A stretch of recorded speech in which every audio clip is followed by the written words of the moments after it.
Hey everybody, welcome back to the channel. So as you can see, we got some clear skies happening here.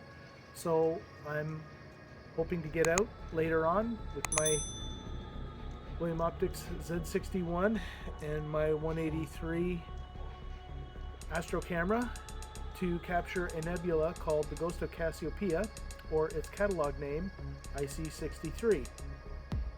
I've already captured some data on this, and I'm really hoping to add to that data tonight, and I'll be sharing a picture at the end of the video, so stay tuned for that. Halloween's right around the corner, so I figured what an appropriate target to image for this time of year. So come with me while I photograph IC63, the Ghost of Cassiopeia.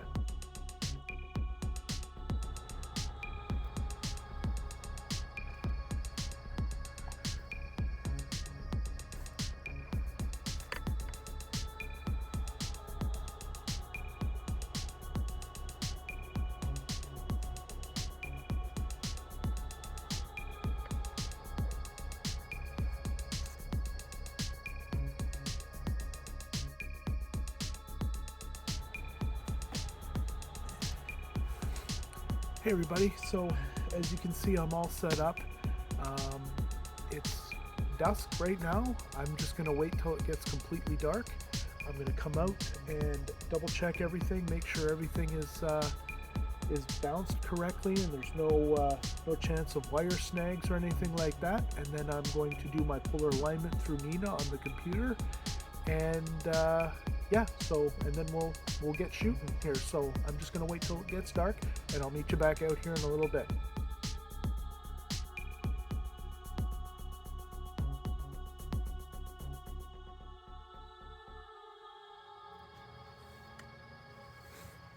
Hey everybody, well, back out here. Looks like it's dark enough to polar align, so I'm gonna check it out, and I'll meet you on the computer here if I can get it to recognize some stars if it's dark enough. Just hold on a sec, I'll be right back. Okay, so here I am in Nina, and I'm going to start connecting all my equipment here. Okay, as you can see there, the camera connected okay, and I'll go down to manual rotator. I don't have a automatic rotator, so I just have to do it manually, which is totally fine. And then I might as well call it PhD2. Not going to start guiding yet, but I am going to get it connected.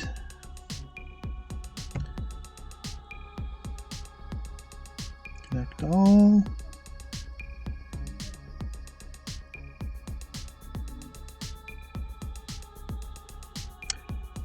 Oh, okay. Yeah, okay. I know what I need to do. All right. Disconnect all. Okay, go back to Nina. Actually. Okay, go to telescope. Go to connect. Okay, came up with an error. It always does. For some reason, I have to call up the ASCOM controller for the mount and enter the setup, and I have to go through this every time for some reason. It doesn't it's almost like it doesn't remember it. Okay, go okay, and then gotta disconnect it and then reconnect. No problem. Gotta do that every time. I don't know why, but oh well. I'm gonna unpark it. Oh, I was a little slow there. Nope. Oh. All right. Unpark. There we go. All right. Now, PhD2. Actually. Okay. Go connect all. And it should connect. Perfect. Just go back into PhD2, have it start looping. Seeing if I see any stars, which I do. That's good. Okay, I'm not going to start guiding yet. All right, so now I go into the imaging tab, go down to here to 3-point polar alignment, and then I hit start. And I think I may have some high clouds to deal with here, so this might not work.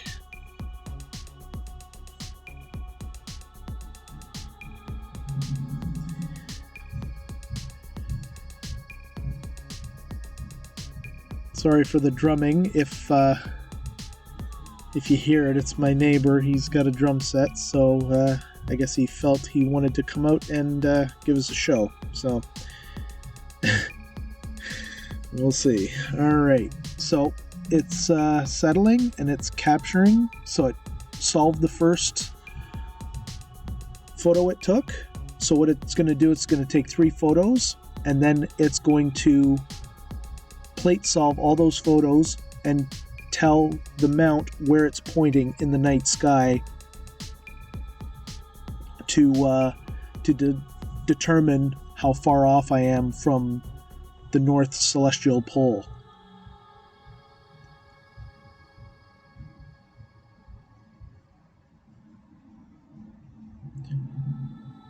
Holy moly, that's really good. I'm like I'm impressed with that. That's actually pretty good. Okay, so then what I'm going to do is I'm going to move my Alt-Az knobs and my elevation knobs to get it into polar alignment. So I'm going to just let it run here, and I'll probably fast forward this, and then I'll come back to you here in a minute.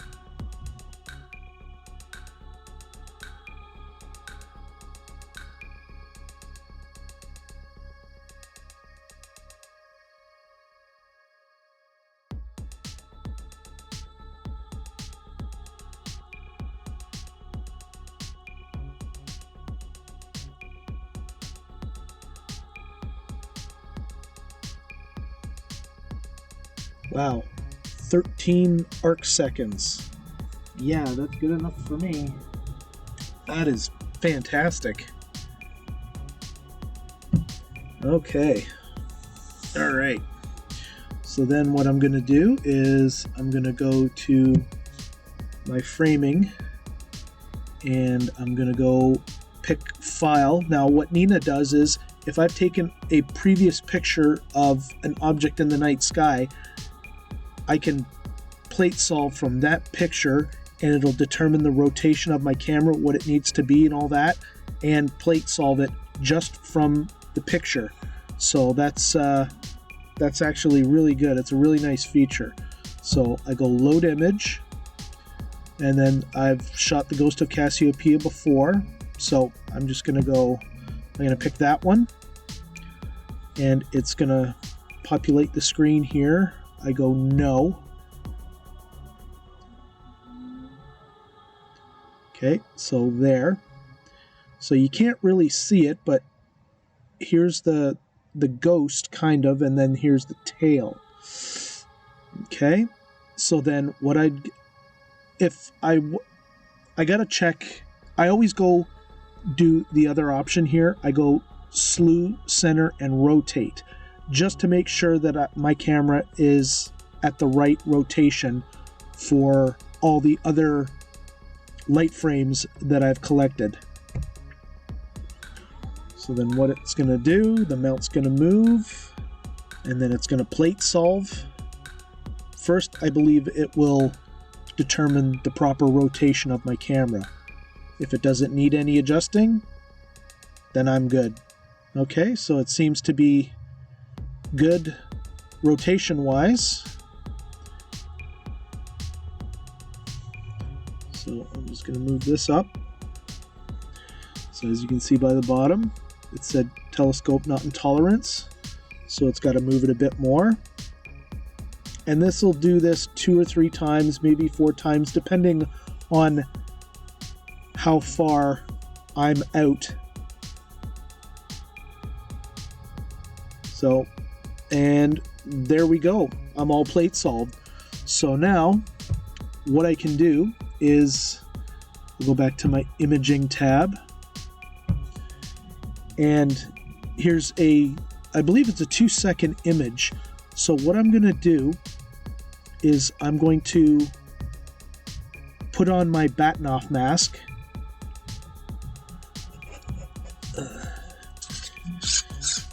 And I'm just going to make sure that I'm in focus. I should be. This telescope holds focus very well. So.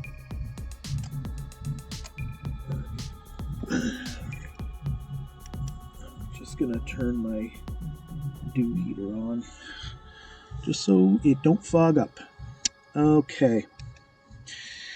All right. I'm going to do a 5-second exposure. And that middle star there, that bright one, Nav-E, right here, should have diffraction spikes. So there you go. So I'm just going to zoom in and make sure that it's okay. It seems to be. So it's going pretty much right in the center, but there's also a beam of light going right through the center of the star. When you see that, you're pretty much guaranteed that you're in perfect focus. Okay, so I'm good there. I'll take the Batnoff mask off that's built into the lens cap of, I believe, every William Optics telescope, which is a fantastic feature if you don't have an autofocuser, which I don't, and I don't know if I'll ever go to an autofocuser because it seems like it's a little more trouble than it's worth, but I'm just going to see here. Plugged in. Okay, all right. Just making sure my laptop has enough battery. Okay, so this framing tab. So I'm back here, but now what I need to do is I need to add target to a sequence. Go to the simple sequencer, and I'm going to do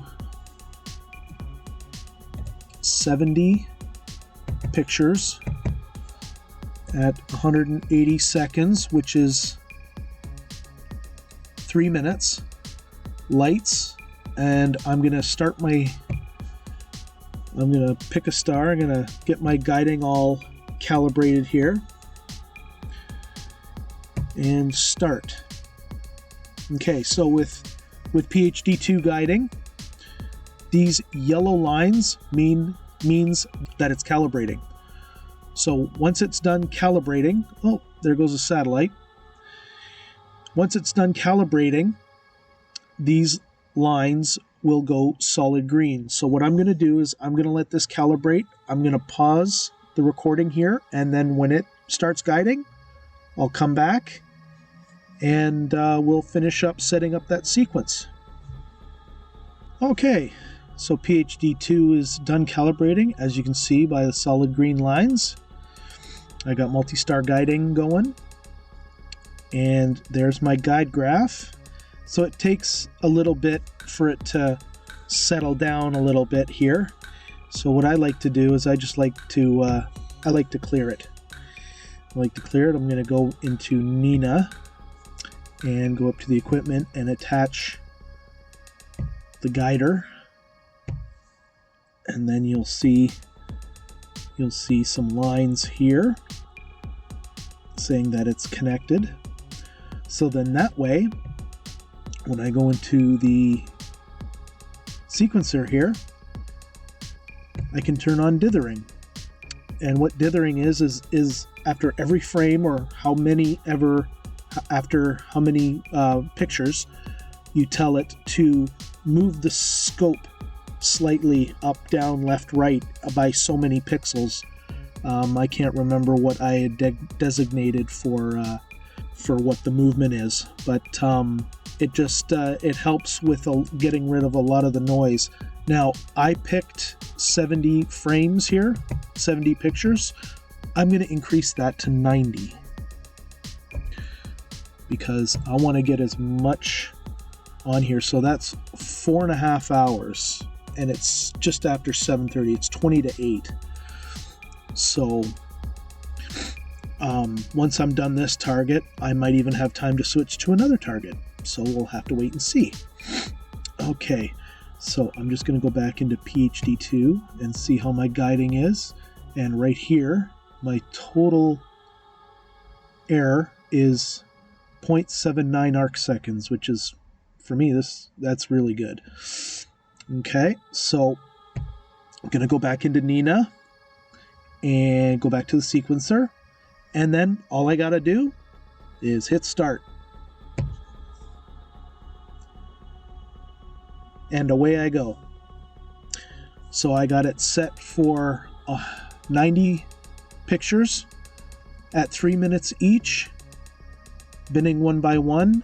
Dithering is on, and I dither every frame, and I'm doing a gain of 400. All right, so what I'm going to do is I'm going to go to my imaging tab here, and once each frame is done, it'll show up in this screen here.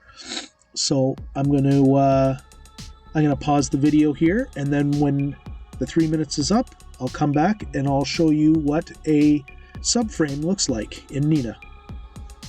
Be back in a minute. Okay, so the frame just finished, and there it is. You can just make it out right there, and then the tail is just down here a bit. Looks like I'm fighting a bit of high clouds, so like I said, I'm going to image for as long as I possibly can and get as many frames as I can to add to whatever I have now, which is about 2 hours and 48 minutes worth of data. So adding this 4.5 hours, if I can get a full 4.5 hours, that would be great. But I'm going to have to go through each frame here and pick out all the bad ones. So, all right, so I will check back with you here in a little bit. I'm just going to let this thing run and hopefully get some really good data. So I'm going to sign off for now. We'll talk to you in a little bit. Hey everybody, it's a little bit later than I wanted it to be. It's 1 o'clock and my night's been over for a while now. I just didn't want to admit it. I was trying to give my my imaging session the best chance for success. I was just going to let it go and review all the data, but all the data is just garbage. It's no good. Got a bunch of thin cloud just hovering over top of us because there's so much moisture in the air, and there's frost outside as well, so that doesn't help. But I had my dew heater on, and there was nothing in my imaging train that was fogged up or anything. So I'm going to call it a night, and tomorrow's another night. Hopefully we can get out to our dark sky site tomorrow and hopefully get some really good clean data tomorrow night if the weather holds and there's no thin clouds hanging around. So I'll catch up with you then. Okay, so it's the next day, and got a chance to go up north and grab some more data. I tried the data that I had from last night, and it wasn't that bad. There is a little bit of a glow around the star Navi, so I already made an image in Pixinsight just to see all the data together, see if it was bad or not, and really it's not that bad. So I may keep it, but I'm probably going to get a few more hours tonight on the Ghost of Cassiopeia up at our dark sky site, which I'm heading to now. So I will see you up there in about 45 minutes.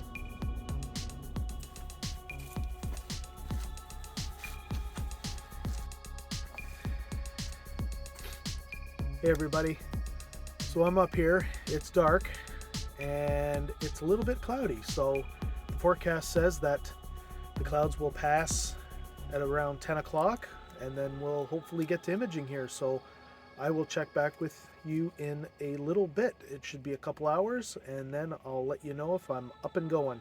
So wish me luck and I'll talk to you in a bit.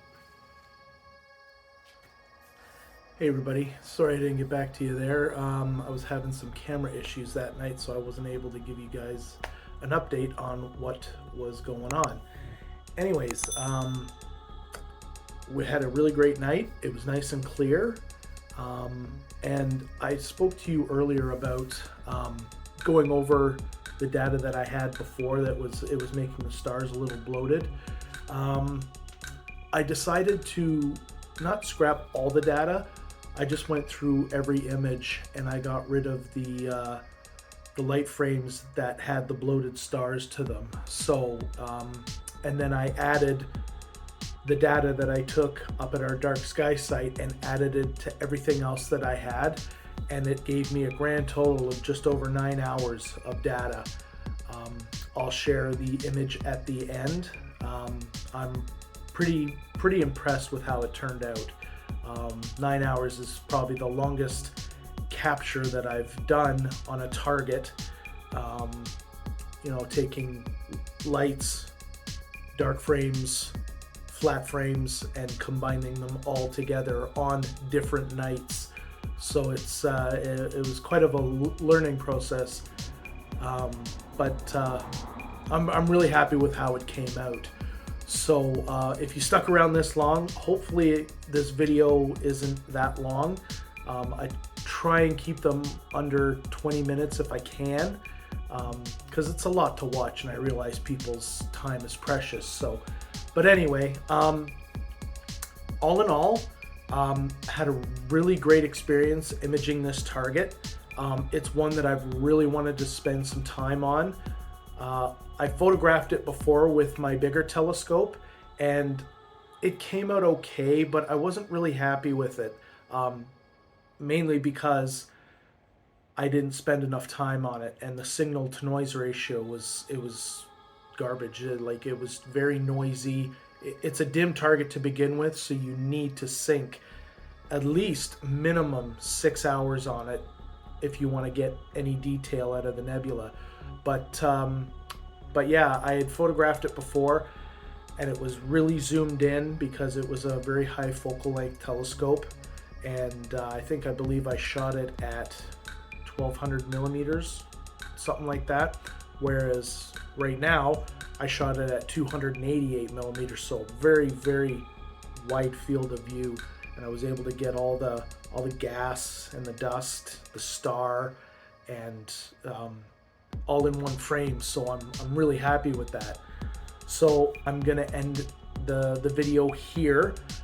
I just want to thank everybody for spending your time watching my videos.